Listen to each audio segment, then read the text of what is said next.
إنك حمید مجید۔ جب حضرت موسیٰ علیہ السلام کوہ طور پہاڑ پر 40 دن کے لیے تورات کے حصول کے لیے گئے تو پیچھے قوم میں ایک سامری جو منافق تھا، اس نے قوم کو ورغلایا اور کہا کہ یہ جو آپ کے پاس سونا چاندی ہے، یہ جو زیورات ہیں آپ فرعون کے عورتوں سے لے کے آئے تھے، اس کی اولاد کے عورتوں سے، بیوی بچوں سے جو لے کر آپ آئے تھے، اب تو وہ غرق ہو چکے ہیں، آپ واپس بھی نہیں کر سکتے، تو اس طرح کیجیے کہ ان سب کو یہاں ضائع کر دیجیے۔ انہوں نے سونا چاندی کو وہاں پگھلانا شروع کیا تو اس سے جو شکل اور حیت تیار ہوئی وہ ایک بچھڑے کی سی تھی۔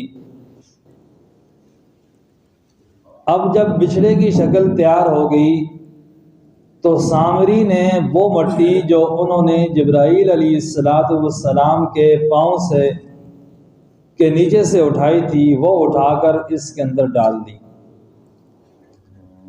وہ یہ ہوا کہ جب فرعون کو غرق کرنے کے لیے جبرائیل علیہ السلام تشریف لائے تو مفسرین نے لکھا ہے کہ ان کے گھوڑے کے نیچے سے، گھوڑے کے پاؤں کے نیچے سے جہاں پاؤں لگتا تھا، تو سامری نے کہا کہ وہاں اس پاؤں کے لگنے کے بعد وہ جو نیچے خشک زمین ہوتی تھی اس میں سبزہ پیدا ہو جاتا تھا۔ تو میں سمجھ گیا کہ یہ جو مٹی ہے، اس مٹی میں حیات کی تاثیر ہے، زندگی کی تاثیر ہے، تو وہ مٹی لا کر اس نے اس بچھڑے کے اندر ڈال دی۔ اور بعض حضرات نے لکھا ہے کہ وہ اونچی جگہ پہ رکھا ہوا تھا تو دائیں بائیں سے ہوا چلتی تھی، تو اس ہوا کے چلنے کی وجہ سے اس کے اندر بائیں بائیں کی آواز پیدا ہوتی۔ تو اب اس نے کہا کہ موسیٰ علیہ السلام تو بھول کر چلے گئے ہیں تو کوہ طور پر، حالانکہ تمہارا معبود تو یہ ہے۔ اور جو فرعون کی آل اولاد تھی ان کے اندر یہ گائے کی پوجا، یہ بت پرستی بہت زیادہ تھی، تو اس کی تاثیر تھوڑی تھوڑی بنی اسرائیل کے اندر بھی پیدا ہو چکی تھی۔ تو بنی اسرائیل کے اندر وہ جو تاثیر فرعون کی اولاد کی وجہ سے اور ان فرعونیوں کے ساتھ رہنے کی وجہ سے پیدا ہوئی تھی، وہ دوبارہ جاگی اور عقل کے مارے ہوئے اس کی پوجا کرنے لگے۔ اب حضرت ہارون علیہ السلام نے کہا کہ بھائی یہ سامری آپ کو گمراہ کر رہا ہے، موسیٰ علیہ السلام تو رب سے ملاقات کرنے کے لیے گئے ہیں، آپ کی خاطر گئے ہیں، کتاب لانے کے لیے گئے ہیں، انہوں نے ایک بھی ان کی نہ سنی اور اسی طرح وہ بچھڑے کی عبادت کرتے رہے۔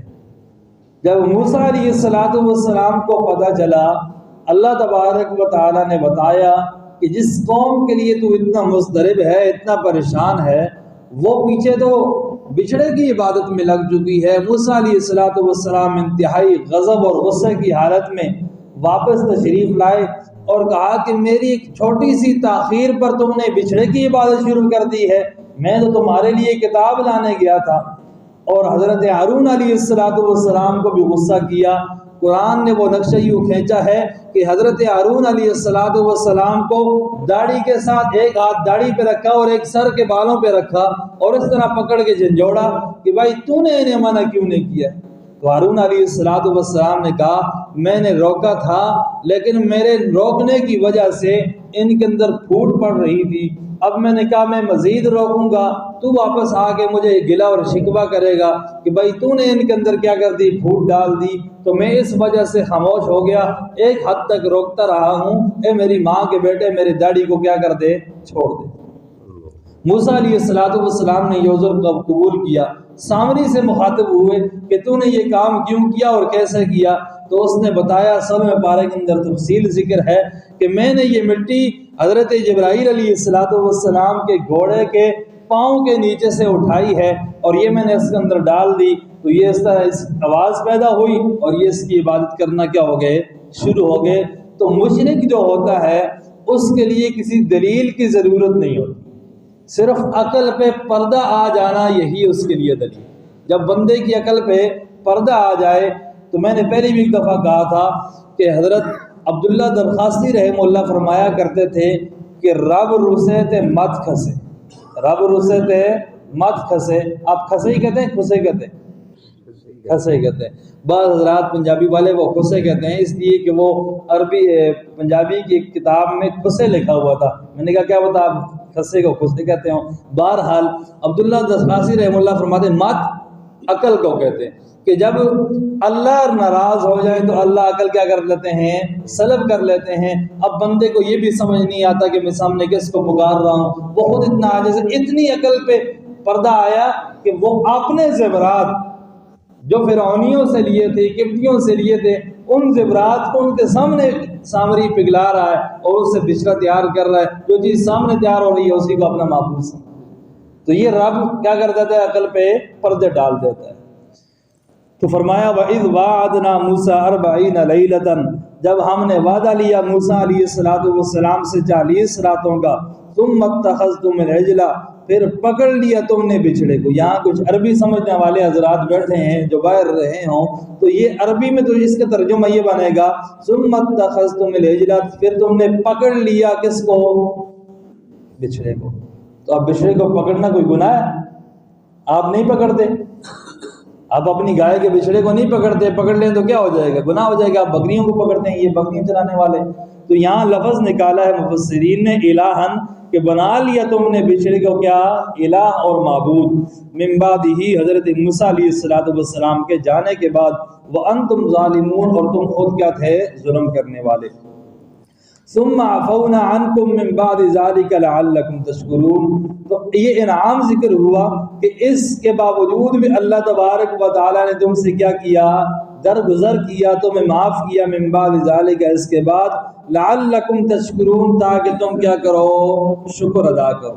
شکر ادا کرو. حدیث کے اندر آتا ہے من لم یشکر الناس لم یشکر اللہ، کہ جو لوگوں کا شکریہ ادا نہیں کرتا وہ اللہ کا شکریہ بھی ادا نہیں کرتا. اور حدیث کے اندر ہے کہ جو شخص کسی نیکی کرنے والے کے جواب کے اندر جزاک اللہ خیرن کہہ دے تو یہ اس نے بہت بڑی ثنا کی، بہت بڑا شکریہ ادا کیا. ایک تو یہ ہے کہ بھائی آپ کے لیے کسی نے احسان کیا تو آپ اس کے شکر گزار ہوں، اس کو گفٹ دیں، اس کو انعام دیں کہ آپ کا اتنا بڑا کام کر دیا. اگر کچھ بھی نہیں کر سکتے تو زبان سے کیا کہہ دو؟ جزاک اللہ کہہ دو، جزاک اللہ خیرن کہہ دو، تاکہ اس کے لیے بدلہ ہو جائے. وَإِذْ آتَيْنَا مُوسَى الْكِتَابَ وَالْفُرْقَانَ لَعَلَّكُمْ تَهْتَدُونَ. تیسرا انعام اعطاء الکتاب، کہ جب ہم نے دی حضرت موسیٰ علیہ السلام کو الکتاب کتاب یعنی تورات، والفرقان ایسی کتاب جو حق اور باطل میں کیا کرنے والی تھی؟ فرق کرنے والی تھی. حق اور باطل کو کیا کرنے والی تھی؟ جدا کرنے والی تھی. لعلکم تہتدون، تاکہ تم کیا کرو؟ ہدایت پالو. والفرقان کا بعض حضرات نے معنی کیا ہے کہ وہ دریا یعنی معجزہ عطا کیا. کون سا معجزہ؟ جس معجزے نے اس دریا کو کیا کر دیا؟ 2 حصوں میں تقسیم کر دیا. جب موسیٰ علیہ السلام نے راستہ مانگنے کے لیے لاٹھی ماری تو اللہ تبارک و تعالیٰ نے وہ معجزہ عطا کر دیا کہ اس معجزے کے ذریعے دریا کیا ہو گیا؟ 2 حصوں میں تقسیم ہو گیا. وَإِذْ قَالَ مُوسَىٰ لِقَوْمِهِ يَا قَوْمِ إِنَّكُمْ ظَلَمْتُمْ أَنفُسَكُمْ بِاتِّخَاذِكُمُ الْعِجْلَ. اور جب کہا موسیٰ علیہ السلام نے اپنی قوم کے لیے، یا قوم، اے میری قوم، انکم ظلمتم، بے شک تم نے ظلم کیا، انفسکم، اپنی جانوں پر. ظلم کیا کس پر؟ اپنی جانوں پر. باتخاذکم العجل، کس وجہ سے؟ کس طرح ظلم کیا؟ کہ تم نے بنا لیا بچھڑے کو معبود. تم نے بنا لیا بچھڑے کو، تو بچھڑے کو معبود بنا کے کس کا نقصان کیا؟ حضرت موسیٰ علیہ السلام کا نقصان کیا، اللہ کا نقصان کیا، سچے ایمان والوں کا نقصان کیا؟ نہیں. انفسکم، اپنی جانوں کا کیا کیا؟ نقصان کیا، اپنا آپ کا نقصان کیا. اب سزا کیا ہے؟ اس کو گناہ کو ختم کس طرح کرنا ہے؟ فتوبوا الی بارئکم، توبہ کرو اپنے خالق کی طرف. توبہ کرو اپنے خالق کی طرف. توبہ کا طریقہ کیا ہے؟ فَاقْتُلُوا أَنفُسَكُمْ، اپنی جانوں کو قتل کرو، اپنی جانوں کو کیا کرو؟ قتل کرو، اپنوں کو قتل کرو۔ ایک ترجمہ کیا فَاقْتُلُوا أَنفُسَكُمْ، جو اپنے ہیں ان کو مارو، اپنوں کو بندہ مار سکتا ہے پھر۔ اور دوسرا ترجمہ کیا کہ اپنے آپ کو قتل کرو، اب بندہ اپنے آپ کو بھی قتل نہیں کر سکتا، تو یہاں مفسرین نے لکھا ہے لِيَقْتُلَ الْبَرِيءُ مِنْكُمُ الْمُجْرِمَ، کہ تم میں سے جو بری ہے، جس نے بچھڑے کی عبادت نہیں کی ہے، وہ قتل کریں ان کو جنہوں نے بچھڑے کی کیا کی ہے؟ عبادت کی۔ تو جو تم میں سے پکے مومن ہیں وہ کیا کریں؟ اب ان مشرکوں کو کیا کریں؟ قتل کریں۔ یہی تمہاری سزا ہے۔ ذالکم خیر لکم عند بارئکم، یہ بہتر ہے تمہارے لیے تمہارے پروردگار کے ہاں۔ فتاب علیکم، یہ بات مفسرین نے لکھا ہے کہ اتنے بندے قتل ہوئے، 70,000 قتل ہوئے، لیکن یہ نہیں ہے۔ فتاب علیکم کے لفظ سے معلوم ہوتا ہے کہ اللہ نے ان پر کیا کی؟ مہربانی کی، اللہ نے ان کو معاف کر دیا۔ اللہ نے کیا کر دیا؟ تو وہ کیسی معافی ہے جو 70,000 بندے قتل کرنے کے بعد معاف کی؟ تو اس معافی سے یہ پتہ چلتا ہے کہ جب انہوں نے اخلاص کے ساتھ دل سے توبہ کر لی تو اللہ نے اس دل والے اخلاص کو دیکھ لیا کہ اب یہ دل سے کیا ہو گئے ہیں؟ توبہ تائب ہو گئے ہیں، تو پھر انہیں کیا کر دیا؟ معاف کر دیا۔ مفسرین نے یہ بھی لکھا ہے کہ جس وقت وہ تیار ہو گئے قتل کرنے کے لیے، اور جو گناہ گار تھے وہ قتل ہونے کے لیے تیار ہو گئے، جو ہی میدان کے اندر آئے تو اللہ تبارک و تعالیٰ نے کیا کر دیا؟ معاف کر دیا۔ کہ بندے کے اندر جب سچی طلب پیدا ہو جائے، سچی توبہ پیدا ہو جائے تو اللہ کیا کر دیتا ہے؟ معاف کر دیتا ہے۔ گناہ سے توبہ کا پہلا جو سبب ہے اور پہلا جو طریقہ ہے وہ یہ ہے کہ دل کے اندر بندے کے کیا ہو جائے؟ ندامت پیدا ہو جائے۔ جب بھی دل کے اندر ندامت اور پریشانی پیدا ہو جائے گی تو اللہ تبارک و تعالیٰ کیا کر دیں گے؟ معاف کر دیں گے۔ اِنَّهُ هُوَ التَّوَّابُ الرَّحِيمُ، بے شک وہ توبہ قبول کرنے والا ہے، رحم کرنے والا ہے۔ وَإِذْ قُلْتُمْ يَا مُوسَىٰ لَن نُّؤْمِنَ لَكَ حَتَّىٰ نَرَى اللَّهَ جَهْرَةً، جب موسیٰ علیہ السلام نے قوم کو دعوت دی کہ بھائی اللہ پر ایمان لے آؤ، اللہ کی کتابوں پر ایمان لے آؤ، تو چند لوگوں نے کہا جو بہت ہی زیادہ سرکش تھے کہ ہم اللہ پر ایمان نہیں لا سکتے جب اللہ کا کلام ہم خود نہ سن لیں۔ جب تک اللہ کا کلام ہم خود نہ سن لیں اس وقت تک ہم اللہ پر اور اس تورات پر ایمان نہیں لائیں گے۔ تو موسیٰ علیہ السلام نے کہا کہ پھر اس طرح کرتے ہیں کہ اللہ کی طرف سے یہ منظوری ہوئی ہے کہ چند لوگ اللہ کا کلام سنیں گے لیکن وہ تم میں سے سرکش اور گناہگار نہیں ہوں گے، وہ چند برگزیدہ لوگ ہوں گے، چند نیکوکار لوگ قوم کے ہوں گے، ان کو لے کر میں طور پر جاؤں گا اور وہاں وہ اللہ کا کلام سنیں گے۔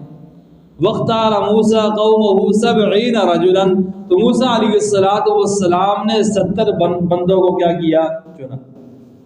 اب 70 بندوں کو لے کر موسیٰ علیہ السلام طور کی طرف چلے، اس لیے کہ وہاں جا کر کہ یہ اللہ کا کلام کیا کر لیں؟ سن لیں۔ جب اللہ مجھ سے ہم کلام ہوں گے تو یہ اللہ کے کلام کے کیا کر لیں گے؟ سن لیں گے، تو یقین آ جائے گا۔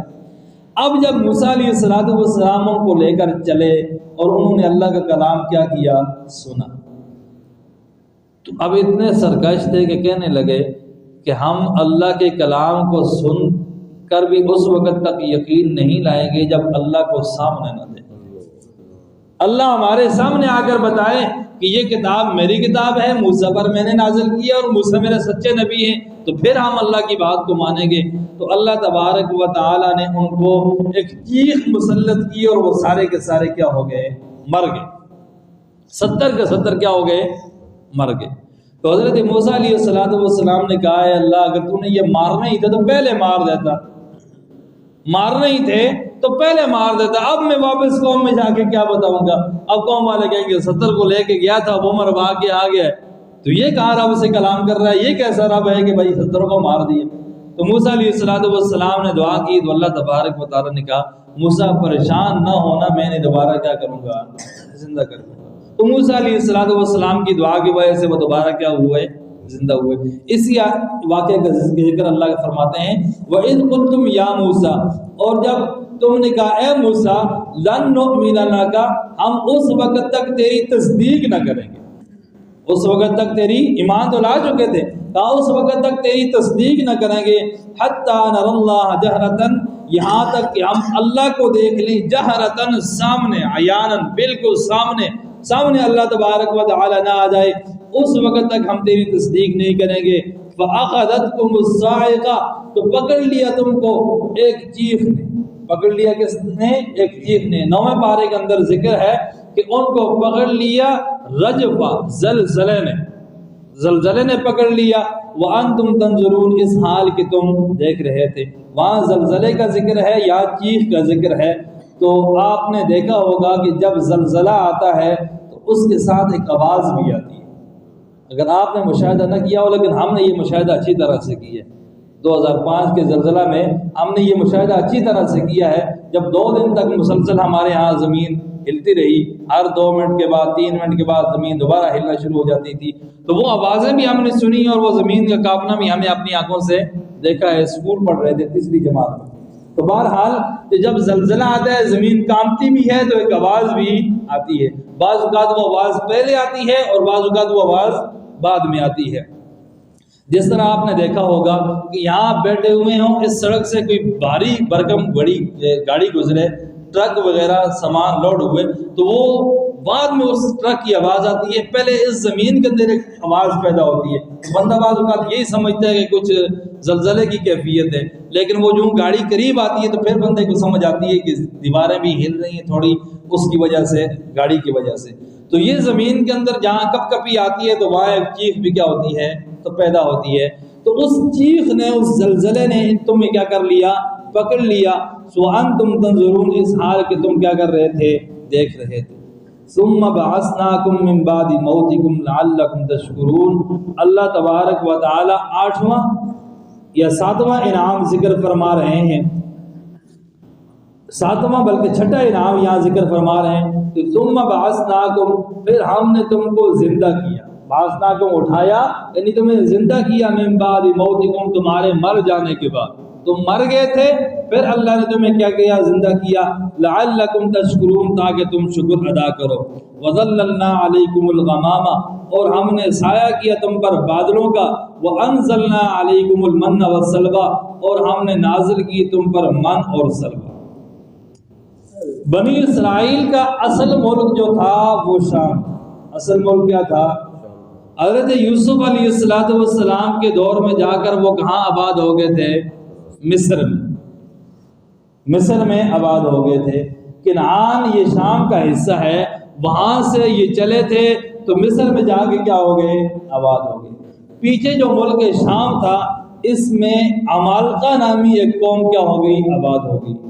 تو حضرت موسیٰ علیہ السلام کو اللہ نے حکم دیا کہ فرعون کا کام تو ختم ہو گیا، اب مصر سے نکلو، اپنی قوم کو لے کر جاؤ اور وہاں قوم عمالقہ سے لڑائی کرو، ان کو اپنے دیش سے نکالو اور وہاں جا کے کیا ہو جاؤ؟ آباد ہو جاؤ۔ اب یہ نکل کر جب قریب پہنچے انہیں پتہ چلا کہ قوم عمالقہ بہت جنگجو ہے اور ان کے پاس لڑائی کے سارا ساز و سامان بھی موجود ہے اور بڑی بہادر ہے، اس سے لڑائی کرنا کیا ہے؟ بہت ہی مشکل ہے۔ جب یہ بات ہوئی تو وہیں میدان کے اندر ٹھہر گئے، اور جس میدان کے اندر یہ رکے تھے آگے جانے سے، اس میدان کو وادی تی کہا جاتا ہے، وادی تی کہا جاتا ہے۔ اس وادی کے اندر اللہ تبارک و تعالی نے سزا کے طور پر 40 سال ان کو روک کے رکھا، نہ آگے جا سکتے تھے نہ پیچھے جا سکتے تھے۔ جس طرح آپ نے وہ سنا ہے نا اس دیوار کے بارے میں جو حضرت ذوالقرنین علیہ السلام نے بنائی ہے کہ روزانہ وہ جو وہاں اندر وہ جو چاہنی گھسے ہوئے ہیں وہ روزانہ لگتے ہیں یاجوج ماجوج، اس کو چاٹنا شروع ہو جاتے ہیں، صبح سے لے کر شام تک چاٹتے رہتے ہیں، شام کو بالکل آخری حد میں پہنچ جاتے ہیں کہ بس اب یہاں رکتے ہیں اور صبح اٹھ کر یہ اور چاٹیں گے تو یہ ہمارا راستہ کیا ہو جائے گا؟ آزاد ہو جائے گا۔ اور جب صبح اٹھ کے دوبارہ آتے ہیں تو وہ دیکھتے ہیں وہ دیوار دوبارہ کیا ہوتی ہے؟ بھری ہوئی ہوتی ہے، جس طرح پہلے تھی اسی طرح ہوتی ہے۔ اب تھوڑی سی محنت رات کو اور کرتے تو رات نکل آتے، لیکن فی الحال انہوں نے نہیں آنا، ذرا آرام کرے۔ بہرحال اسی طرح یہ چلتے دن کو کیا ہو جاتے؟ تھک جاتے، واپس ہوتے وہیں جہاں سے چلے تھے وہیں پڑے ہوتے۔ اس طرح 40 سال گزرے، اور یہ ایسا میدان اور ایسی وادی تھی اس میں کوئی سایہ نہیں، اس میں پینے کے لیے کوئی چیز نہیں تھی، کھانے کے لیے کوئی چیز نہیں تھی۔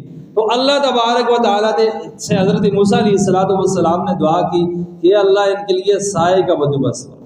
کس کا بندوبست فرمائے؟ سائے کا بندوبست فرمائے۔ تو اللہ تبارک و تعالیٰ نے ان پر بادلوں کا سایہ فرمایا۔ کتنے انعامات کیے ہیں، کتنی نعمتوں سے نوازا، بادلوں کا سایہ۔ اور مفسرین نے لکھا ہے وہ بادل جو کالا ہے وہ والا نہیں، وہ تو برستا ہے، اس میں تو بارش ہوتی ہے، اس میں تو اندھیرا ہو جاتا ہے۔ سفید بادل کو اللہ نے سائے کے طور پر سامنے لا کے کھڑا کر دیا تاکہ روشنی بھی ختم نہ ہو اور دھوپ سے سایہ بھی ملے۔ پھر کھانے کے لیے کہا کہ کھانے کے لیے کچھ نہیں ہے، تو اللہ تبارک و تعالیٰ نے من اور سلوہ کو نازل کیا۔ من ترنجبین، میٹھی چیز، شہد کی طرح، برف کی طرح، شبنم کی طرح رات کو ان کے بستروں پر برستی اور صبح اٹھ کر وہ اس کو جمع کر لیتے اور کھاتے، میٹھی چیز تھی۔ اور اسی طرح ایک سلوہ کہتے ہیں بٹیر کو، یہ دور تک جا بھی نہیں سکتا ہے، اس کی اڑان اتنی نہیں ہے کہ اوپر چلا جائے، اور زیادہ بھاگتا ہے تو تھک بھی جاتا ہے، تو پکڑنا آسان ہوتا ہے۔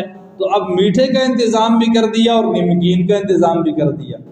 اب دونوں چیزیں ان کو کیا کر دی؟ کھانے کے لیے میسر کر دی۔ پھر ان کا پانی نہیں ہے تو موسیٰ علیہ السلام نے اس پتھر پر اپنی لاٹھی ماری اللہ کے حکم سے، تو وہاں سے 12 چشمے پانی کے جاری۔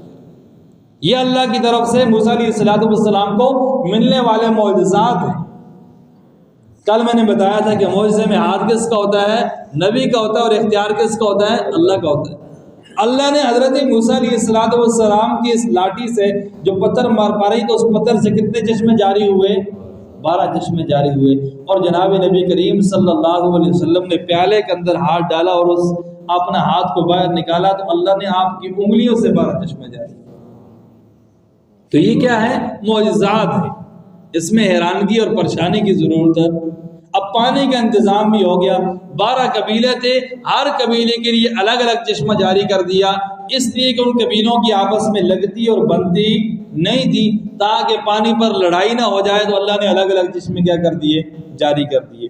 تو اس سائے کا ذکر ہے، کہا کہ وَظَلَّلْنَا عَلَيْكُمُ الْغَمَامَ، ہم نے کر دیا تم پر بادلوں کا سایہ، وَأَنزَلْنَا عَلَيْكُمُ الْمَنَّ وَالسَّلْوَىٰ، انعام نمبر 7، اور نازل کیا تم پر من اور سلوہ، کُلُوا مِن طَیِّبَاتِ مَا رَزَقْنَاکُمْ، کھاؤ ان پاکیزہ چیزوں میں سے جو ہم نے تم کو رزق دیا ہے، وَمَا ظَلَمُونَا، ہم نے تو ظلم نہیں، انہوں نے ظلم کیا ہم پر، وَلَٰكِن كَانُوا أَنفُسَهُمْ يَظْلِمُونَ، لیکن انہوں نے خود اپنی جانوں پر ظلم کیا۔ اب من و سلوہ نازل ہو رہی تھی اور انہوں نے کیا کہا؟ لن نصبر علی طعام واحد، اس ایک کھانے پر ہمیں گزارا نہیں ہوتا، کوئی کھیتی باڑی ہمارے حوالے کرو۔ تو اس کھیتی باڑی کو اپنے ذمے لے کر یہ کیا کیا؟ اپنی جانوں پر انہوں نے کیا کیا؟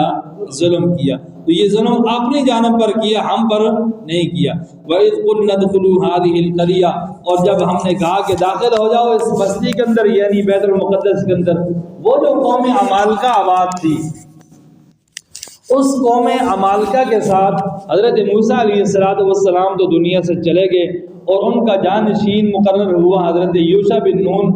انہوں نے وہ جو بوڑھے سرکش تھے وہ تو فوت ہو گئے، تو نوجوانوں کو تیار کیا اور ان نوجوانوں کے ساتھ مل کر اس عمالقہ نامی قوم کو کیا کیا؟ نیست و نابود کیا، اور اپنے علاقے کو فتح کر کے وہاں چلے گئے۔